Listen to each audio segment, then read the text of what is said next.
Development প্রকল্প এসিআইটি ICT literacy প্রশিক্ষণে আমি একজন প্রশিক্ষণার্থী। আমার নাম ফারহানা জান্নাত মহিমা, আইডি নাম্বার 500210।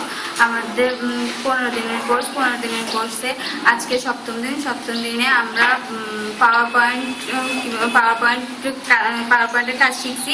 পাওয়ার পয়েন্টে কীভাবে নিউ স্লাইড ওপেন করতে হয়, কীভাবে ইমেজ ইনসার্ট করতে হয়, বুলেট নাম্বারের ব্যবহার, slide designing, slide transaction, animation, custom animation, slide show, slide shorter, normal, এগুলো শিখছি। লার্নিং থেকে শুরু করি। লার্নিং অ্যান্ড আর্নিং ডেভেলপমেন্ট প্রকল্প বেসিক আইটি আইসিটি প্রশিক্ষণে আমি একজন প্রশিক্ষণার্থী। আমার নাম সুরাইয়া সুলতানা, আইডি নাম্বার 500176। আজকে আমাদের যে ছিল 7 সাবজেক্ট ছিল মাইক্রোসফট পাওয়ার পয়েন্ট। আমরা প্রথমে শিখছি কিভাবে একটা স্লাইড ওপেন করা যায়, নিউ স্লাইড ওপেন করা যায়।